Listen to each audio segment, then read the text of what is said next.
देखो कल तुम लोगों को पढ़ा दिए थे कि हम लोगों को जो रेशा कैसे प्राप्त होता है और वस्त्र का उपयोग पढ़ा दिए थे।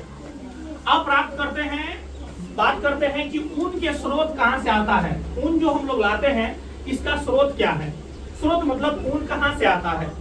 अधिकांश ऊन जो हम लोग प्राप्त करते हैं वो भेड़ से प्राप्त करते हैं। किससे प्राप्त करते हैं? भेड़ से प्राप्त करते हैं, जो विश्व के सभी शीतोष्ण क्षेत्र में पाई जाती है। शीतोष्ण क्षेत्र जहाँ पे ज्यादा क्या पाया जाता है? ठंडा पाया जाता है। मेरिना भेड़ जो होता है सबसे अच्छी क्वालिटी का जो क्या देता है हम लोग को ऊन प्राप्त करता है, वो मेरिना भेड़ प्राप्त करता है। मेरिना भेड़ से हम क्या करते हैं? अच्छी क्वालिटी का ऊन प्राप्त करते हैं। ये ऊन प्रदान करने वाली सबसे अच्छी प्रजाति है एक मेरिना भेड़। तुम लोग सोचो, एक मेरिना भेड़ एक बार में लगभग 13-13.5 केजी क्या देता है? ऊन देता है। कितना केजी? 13.5 केजी ऊन देता है एक मेरिना भेड़। लगभग 13.5 केजी ऊन देता है और इस 13.5 केजी ऊन से लगभग 7 ओवरकोट बनाया जा सकता है। क्या बनाया जा सकता है? ओवरकोट जो पहनने वाला होता है, जो हम लोग ठंडी महीना में पहनते हैं। ओवरकोट बनाने के लिए 7 ओवरकोट इससे कम से कम हम बना सकते हैं। और सबसे अच्छे भेड़ के बाल जो होता है वो मेमने से प्राप्त होता है। मेमना मतलब भेड़ के जो बच्चे होते हैं, भेड़ के बच्चे होते हैं, उसके बाल जो होता है पूरा ही सॉफ्ट होता है। क्या होता है? सॉफ्ट होता है। और उससे जो होता है अच्छे गुणवत्ता वाली क्या प्राप्त करते हैं? ऊन प्राप्त करते हैं। क्या प्राप्त करते हैं? ऊन।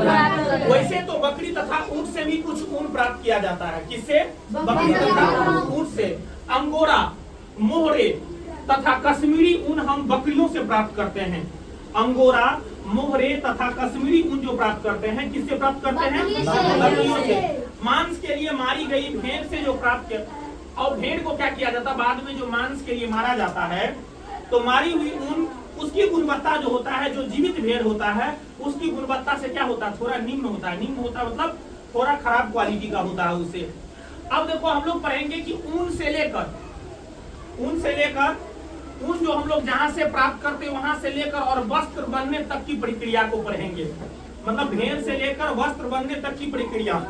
आधुनिक ऊन जो होता है, जो आजकल अपने लोग देखते हैं, उन भेड़ की उन प्रजातियों से प्राप्त करते हैं जिनकी हम गुणवत्ता बहुत ही अच्छी होती है। उन भेड़ के बाल जो रोएदार खाल से प्राप्त किया जाता है, उनके बालों को काटने से लेकर वस्त्र बुनने तक की प्रक्रिया में ये चरण संपन्न होता है, तब जाके वस्त्र बनता है। पहले देखो ऊन लाने के लिए भेड़ों की बाल की क्या किया जाता है? कटाई किया जाता है। कटाई किया जाता है मतलब शेडिंग किया जाता है। भेड़ के बालों की त्वचा पतली परत के साथ शरीर पर उतार लिया जाता है और यह प्रक्रिया ऊन की क्या कहलाती है? कटाई कहलाती है।